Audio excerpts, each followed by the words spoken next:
స్తోత్రం. ఆది సంభూతిగా చేతులుగా మీకు స్తోత్రం ఆయన. ఎంత గడిచిన సంవత్సరం అంతా మన హృదయ కాస్తపడి మీకు వందనాలు తండ్రి.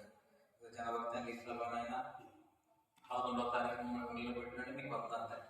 తండ్రి ఈ వాక్యాన్ని నాకు ఇచ్చినందుకు మీకు ఎలా స్తోత్రం ఆయన. తండ్రి ఎంతో మంది తండ్రి నశించిపోతుంది, నన్ను వెనక్కి రక్షించి మీరు రక్షణ భాగ్యాన్ని ఇచ్చినందుకు మీకు ఎలా స్తోత్రం ఆయన. ఎందుకంటే ఈ రక్షణ భాగ్యం ఎంతో మంది నశించిపోతున్నారు తండ్రి. మీకు ఎంతగానో తెలుసుకుంటున్నాను తండ్రి ప్రభా. ఇదిగో తండ్రి ప్రభా, ఈ మాటలనైనా నాకు లోతైన విషయాలైనా తెలియచేసి తండ్రి ప్రభా, అనేక మందిని అర్థకి నైనా తీసుకొచ్చి భాగ్యాన్ని తెచ్చుకోగలుగుతాను. జ్ఞానాన్ని మాట్లాడుతున్నాను దేవా, ఆ జ్ఞానం పొందుకున్నాను తండ్రి ప్రభా. తండ్రి ఈ లోతైన విషయాలు నేను పరిశుద్ధ గ్రంథంలో ఎన్నో మాటలు నేర్చుకుని అనేక ఆత్మను రక్షించి సాధన చేసుకోతండి. ఈ సువార్త ప్రకటించినప్పుడు తండ్రి ప్రభా, ఈ పరిశుద్ధాత్మ తోడుగుని మాట్లాడించుకుంటున్నాను దేవా. ఇదిగో తండ్రి ఈ రోజునైనా మాట్లాడుకునే తండ్రి క్షమాపణ గురించి మీరు మాకు నేర్పించారు తండ్రి. మీరు ఎలా క్రైస్తవులుగా ఉంటాను ఎటువంటి క్షమాపణ కలిగి ఉండాలో తండ్రి ప్రభావ మాకు నేర్పించిన వస్తున్నాదండి. మరి ఈ రోజు మాట్లాడుతుంటే మీ పరిశుద్ధాత్మకు తోడు గురించి మాట్లాడించుకోండి. అసలు యేసుక్రీస్తు నామములో బ్రతిమాలు వేడుకుంటున్నాను తండ్రి. ఆమేన్.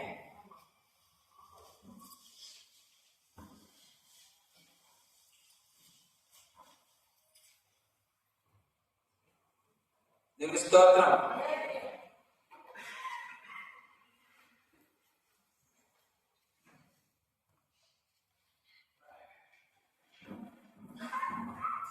ఈరోజు మనం చేసుకునే అంశం క్షమాపణ. క్రైస్తవులుగా మనం జీవిస్తున్నామంటే ప్రాముఖ్యమైనది మనలో ఉండవలసింది క్షమాపణ. క్రీస్తు మన పట్ల ఎటువంటి క్షమాపణ కలిగి ఉన్నారు, మనం కూడా అటువంటి క్షమాపణ కలిగి ఉండాలి. దానికి స్తోత్రం.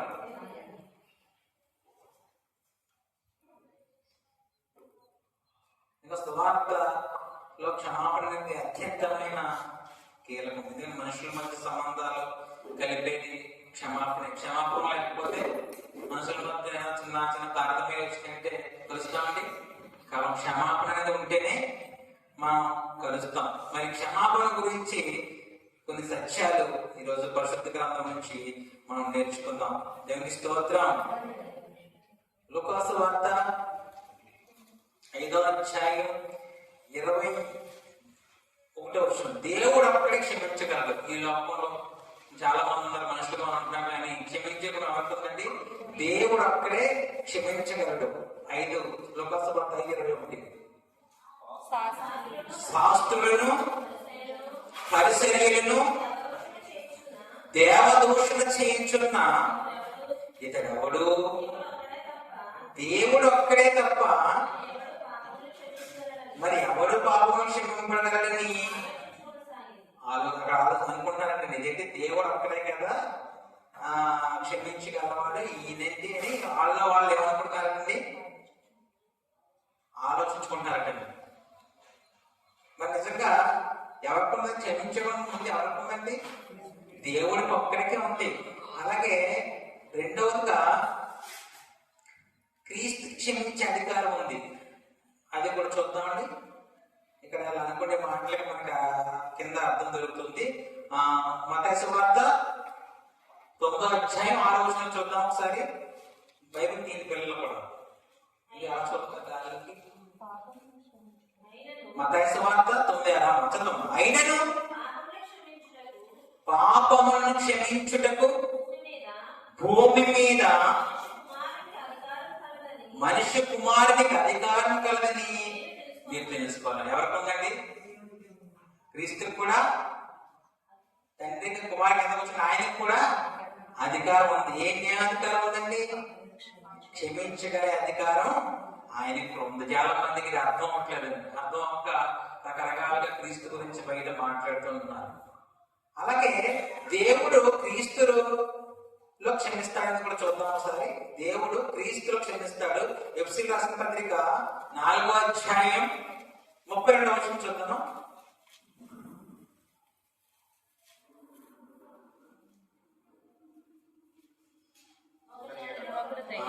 ఒకని ఎడల ఒకడు దయ కలిగి కరుణాహృదయులై క్రీస్తునందు దేవుడు దేవుడు మిమ్మల్ని క్షమించిన ప్రకారము మీరును ఒకరినొకరిని క్షమించండి. క్రైస్తవం ఎలా ఉందండి? అసలు క్షమాపణ అనేది ఉంటుందండి ఎక్కడున్నాం? దేవుడు క్షమించాడు అంటే మనం కూడా ఎలా ఉండాలి? మా అందరం కూడా ఒకసారి దైవం చెప్పారు, మా అందరూ చిన్ని ఎక్కిస్తున్నాడు. ఒకసారి చెప్పబడుతుందా మీకు? మా అందరం చిన్నకేసి ప్రభు అని ఒకసారి అన్నారు దైవజనం. కానీ అటువంటి హృదయం మనం కలిగి ఉంటున్నామా? ఆయన క్షమిస్తాడు కదా. ఆయన పాటలో ఆయన రక్షణ భాగ్యం తీసుకుని ఆయన వాక్యం నడుస్తుంటే మనకు కూడా ఎటువంటి గుణం కలిగి ఉండాలి? మనం కూడా క్షమించే మరి గుణం ఉండాలి. నిజంగా దేవుడు మన పాపాలను క్షమించాడు కాబట్టి నిజంగా విలువైన రక్షణ భాగ్యాన్ని తీసుకుని ఆయన ముందు నిలబడ్డామంటే ఎంతగానో అతనికి మనం కృతజ్ఞత చెల్లించాలి. ఆయన ఎటువంటి క్షమాపణ కలిగి ఉన్నాడు, మనం కూడా అలాగా క్షమించగలగాలి. చాలా సంఘాలు క్షమాపణ అనేది ఒకరికి చిన్న చిన్న గొడవల వల్ల దిగిపోయి సంఘాలు చీకులైపోతే ఏంటంటే, ఎందుకని చిన్న మాటకి తట్టుకోలేక క్షమించి గుణంలోకే విరోధాలు పెరిగిపోతాయి, కక్షలు కార్యక్రమాలు పెరిగిపోతున్నాయి, ఒక మందిరాలు పార్టీలు ఏర్పడిపోతున్నాయి. ఇవన్నీ ఎలా వస్తున్నాయి? క్షమాపణ అనేది మరి లేదు. మనం అందరం మరి నేర్చుకున్నాం కదా, క్రీస్తు ద్వారా ఏం నేర్చుకున్నాం? ఇట్లా క్షమించాలనేది మనం నేర్చుకున్నప్పుడు మరి అటువంటి హృదయాన్ని మనం కలిగి ఉంటాం లేదా? కలిగి ఉంటున్నామా? ఎవరు కూడా కలిగి ఉండలేదండి అసలు దేవసంగం. అలాగే దేవుడు అన్ని పాపాలు క్షమిస్తాడు. అది కూడా చూద్దాము. కీర్తనలు గ్రంథం 103 చూద్దాం.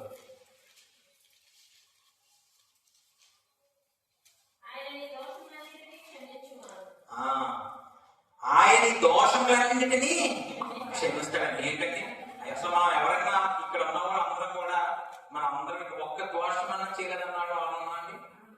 ఏదో ఒక దోషం లెక్కించి ఏదో ఒకటి పాపం మనం చేస్తూనే ఉంటాం ఉదయం సాయంత్రం లోపల. కానీ దేవుడు అన్ని పాపాలని క్షమిస్తానంటాడు. అలాగే అన్ని పాపాలను క్షమించి కూడా ఎవరు ఉన్నారండి? చాలా మంది దేవుడి గురించి రకరకాలు చెప్తుంటారు. ఎవరన్నా ఏదైనా తప్పు చేశారంటే నరికేసి పారేయమన్నారు, కానీ ఎవరైనా క్షమించమని చెప్తారంటే అక్కడ దేవుడన్నా దేవుడు లేదనుకో నాకు అంటారు లోపల. కానీ క్షమించే హృదయం దేవుడు ఎవరున్నా అంటే యేసుక్రీస్తు. అటువంటి దేవుని నమ్ముకున్న మనం కూడా మనలో కూడా క్షమాపణ అనేది కలగలిపి దేవుని సంగమా. అలాగే దేవుడు మనల్ని మన పాపం అన్నిటికీ మనం చేసే పాపములు అన్నిటికీ గుర్తించుకోవడం. అది ఒకటి చూద్దామా? హెబ్రీయుల రాసిన పత్రిక. దేవుడు మన పాపం అన్నింటినీ గుర్తించుకోవడం నిజంగా. హెబ్రీయుల రాసిన పత్రిక 8:12 నేను వారి దోషముల విషయమై దయగలిగి వారి పాపములను ఇకను ఎన్నడను జ్ఞాపకం చేసుకొనని ప్రభు సెలవు. స్తోత్రం. నిజంగా ఎంత క్షమాపణ అయింది.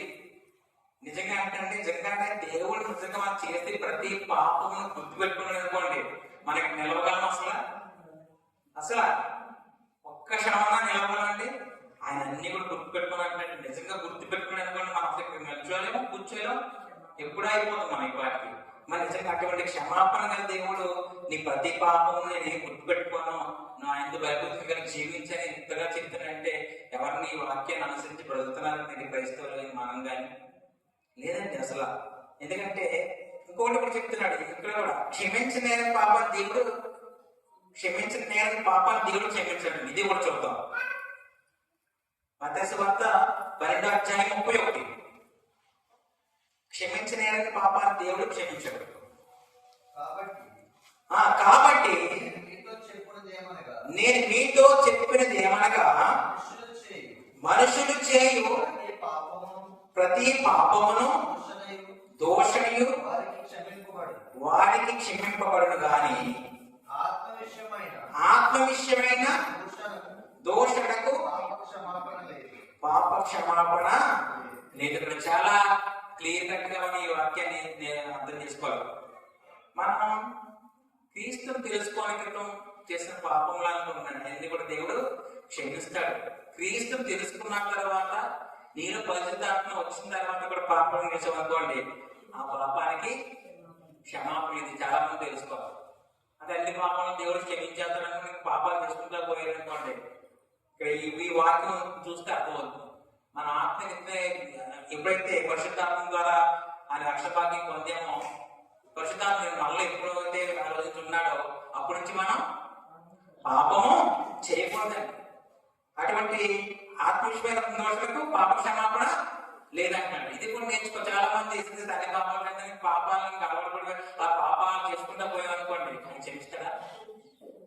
క్షమించండి. ఇది కూడా మనం నేర్చుకోవాలి. ఎందుకంటే క్షమిస్తాడంటే చాలా పాపాలు చేసుకుంటా పోతే చాలా మంది అలా పాపాలు చేసుకుంటానే ఉంటారు.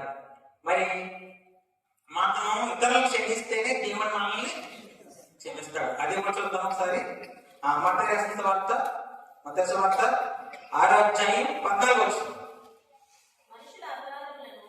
మనుషుల అపరాధములను మీరు క్షమించిన యెడల మీ పరలోకపు తండ్రియు మీ అపరాధములను, నీ తోటి సహోదరు కానీ తోటి పక్కవారిని కానీ నువ్వు క్షమించినప్పుడే నిన్ను పరలోకంలో దేవుడు క్షమిస్తానని వాక్యంగా చెప్తారు. మరి మనం ఈ రోజు ఈ వాక్యం తెచ్చుకుంటున్నాం అంటే ఎన్ని చేసినా, ఎన్ని వాక్యాలు చదివినా, ఎంత పరిశుద్ధ గ్రంథాన్ని చదివినా, లేకపోతే పాటలు పాడినా, మందిరానికి వచ్చినా సరే మనలో ఇతరులు క్షమించే మనం లేనప్పుడు దేవుడు మనల్ని క్షమించినప్పుడు ఎందుకండి?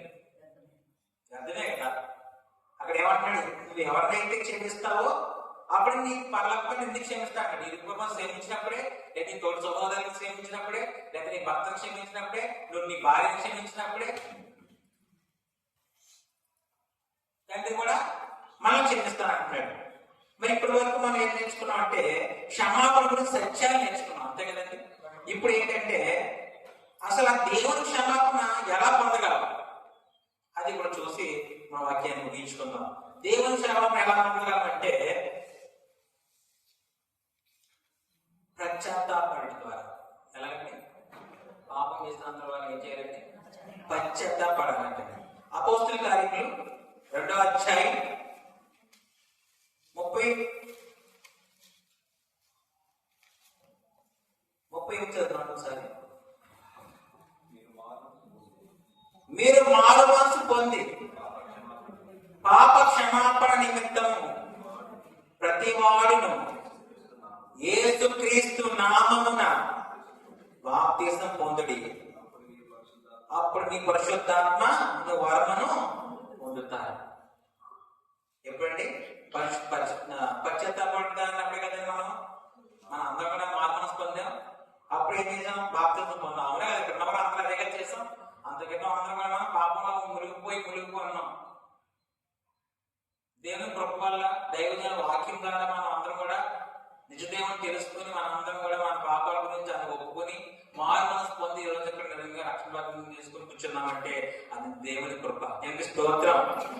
అలాగే రెండవదిగా దేవుని క్షణ ఎలా పొందగలం అంటే ఒప్పుకొనడం ద్వారా. మొదటి యోహాను 1వ అధ్యాయం 9వ వచనం.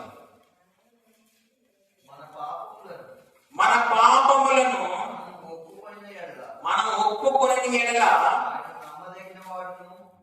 ఆయన నమ్మదగిన వాడును నీతిమంతుడును కనుక ఆయన మన పాపములను క్షమించి సమస్త దుర్నీతి నుండి మనలను పవిత్రులుగా చేస్తాడండి. నేను పాపం ఒప్పుకుంటున్నాను, ఏం చేస్తాడంటే ఇక్కడ మనల్ని పవిత్రులుగా, సమస్త దుర్నీతి నుండి మనల్ని పవిత్రులుగా చేస్తాడండి.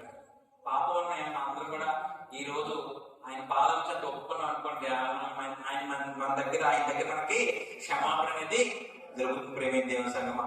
అలాగే తగ్గించుకోవడం ద్వారా క్రైస్తవులు ఏముండాలండి? పశ్చాత్తాపడడం ఉండాలి. ఏం చేసినా ఒప్పుకోవాలి దేవుని దగ్గర. అలాగే తగ్గించుకోవడం ద్వారా కూడా చూద్దాం. 2వ దినవృత్తాంతాల గ్రంథము 7వ అధ్యాయం 14వ వచనం చూద్దాం. అంటే ఇంకా చెప్పారు కదా, మనందరం ఎవరండి? క్రీస్తు. ఆయన కుమారులు కదా మనందరం కూడా. ఎవరి కుమారులు? అందరం దేవుని కుమారులు. నా పేరు పెట్టబడిన జనులు తాము తగ్గించుకొని ప్రార్థన చేసి నన్ను వెతికి తమ చెడు మార్గములను విడిచిన ఎడల ఆకాశం నుండి నేను వారి ప్రార్థనలు విని వారికి పాపములను క్షమించి వారి దేశమును స్వస్థపరచడం. ఏమంటే తగ్గించుకుంటారు, ఏం చేస్తారంటే మన ప్రార్థన విని వారి పాపములను క్షమించి ఆకాశం నుండి అని ప్రార్థన కంటే నిజంగా దేవుడి దగ్గర తగ్గించుకుని ఉంటే మనకి అన్ని కూడా సమాధానం కలుగుతుంది. అన్ని ఆశీర్వాదాలు ఉంది కదా. ఎప్పుడైతే దేవుని దగ్గర తగ్గించుకుని ఆయన వైవిధ్యంగా ఆశీర్వాదాలు ఆటోమేటిక్ అయ్యే వస్తాయి. ఆశీర్వాదాలు కాదు మనకు కావాల్సిన ముందు మనలో క్షమాపణ కావాలి, పశ్చాత్తాపం కావాలి, ఒప్పుకుంటూ ఉండాలి, తగ్గించుకుంటాం కావాలి దేవుని ముందు. ఎవరైతే ఈ గుణాలు కలిగి ఉన్నారో ఆటోమేటిక్ మన జీవితం అనేది మారుతుంది, మారు మనసు వస్తుంది. అలాగే ప్రేమించడం ద్వారా క్రైస్తవులుగా మన ముఖ్యంగా వచ్చిందంటే ప్రేమించడం ఉండాలి. అది కూడా లోకాసు సువార్త 7:47 వచ్చింది. ముగించేసుకుందాం.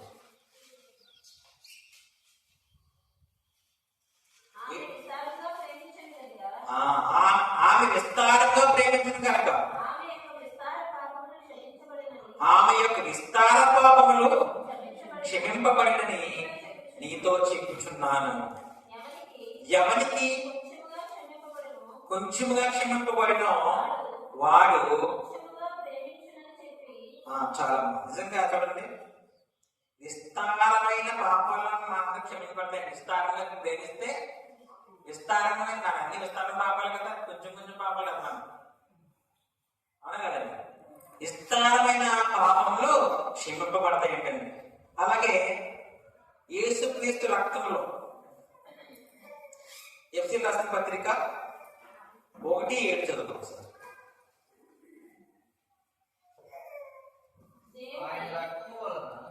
దేవుని చదవమంటే కృపా మహేశ్వరులను బట్టి ఆ ప్రియుని యందు ఆయన రక్తం వలన మనకు విమోచన అనగా మన అపరాధములకు క్షమాపణ మనకు కలిగి ఉన్నాను. నిజంగా యేసు రక్తం వల్ల అనేది మనకి విమోచన కలిగింది. నిజంగా తండ్రి ఎంతగానో మన కోసం తన కుమారుని భూమి అంటే పంపించిన రక్తం చిందించబట్టి మన అందరం కూడా రోజు ఇలా ఉండగలుగుతున్నాడు. మన పాపముల కోసం ఆయన బలైపోయాడు. ఎప్పుడు కూడా ఆ విషయాన్ని మనం ఒక్కరోజున గుర్తు చేసుకుంటే ఇవన్నీ మనలో క్షమాపణ అనేది, జాలి, కరుణ, ప్రేమ, తగ్గించుకుంటా ఇవన్నీ మనలో అర్థమవుతాయి. ఒక్కసారి సరే క్రీస్తు నా కోసం బలైపోయాడు, క్రీస్తు నా కోసమే బలైపోయాడు అనే విషయాన్ని ప్రతిరోజు మనం ధ్యానించుకోవాలి. ఎవరి కోసం బలైపోయింది? మన కోసమే కదండి. అనే విషయాన్ని ఒక్కరోజున మనం తలంచుకుంటున్నాం. అదేంటంటేనే ప్రభా నా కోసం నువ్వు తెలియజేయకుండా చేసి నా కోసం మరణించావా అని ఎప్పుడైతే అటువంటి ఇది మనం కలిగి ఉన్నామో ఆటోమేటిక్ మనలో ఇవన్నీ కూడా ఉంటాయి. ప్రేమ దేవుని సంగమ ఆయన నామంలోనే అదే చూద్దాము. 1 యోహాను 2:12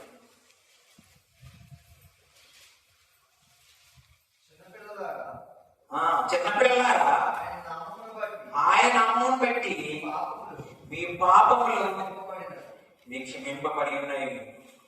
నిజంగా ఆయన నామంలోనే కనుక మన పాపం క్షమించబడకపోతే మనం ఈరోజు ఇక్కడ కూర్చుండిపోవడమే కాదు, ప్రతి పాపము ఆయన నామంలోనే క్షమింపబడుతుంది.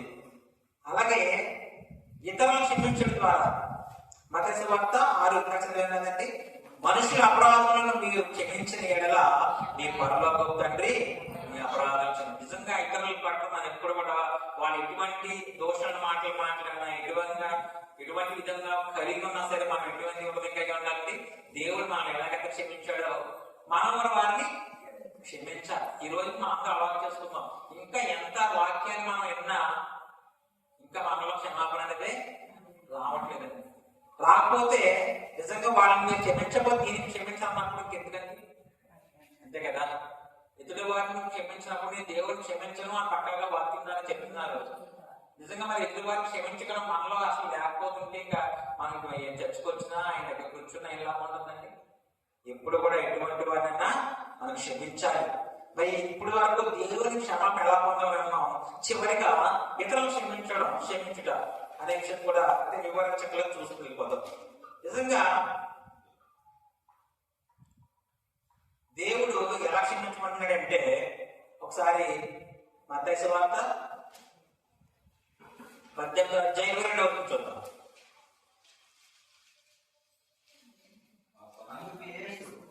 అందుకు యేసు అతనితో ఇట్లా, నేను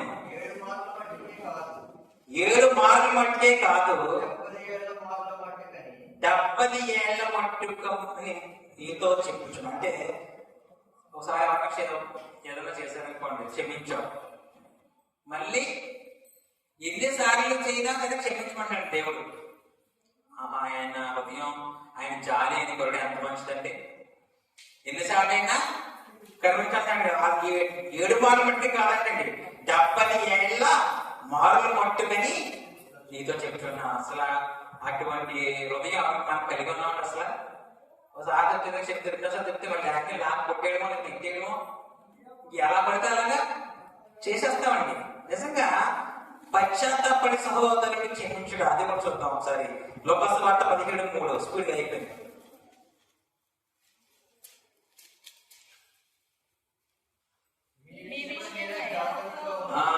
మీ విషయమే మీరే ముందు మనం చెప్తున్నాడు.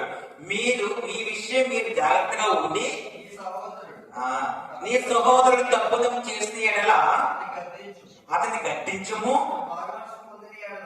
అతడు మారు మనసు పొందిన ఎడల అతన్ని క్షమించుము.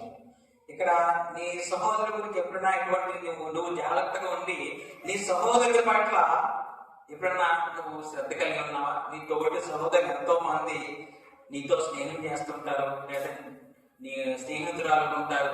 వారందరికి కూడా నిజంగా ఏదైనా తప్పు చేస్తుందంటే వాక్యం ద్వారా వాళ్ళకి గడ్డించి వారిని మారు మనసు పొందేలాగా చేసే క్షమించి వాళ్ళ మారు మనసు పొందేలాగా ఎవరు చేశారండి?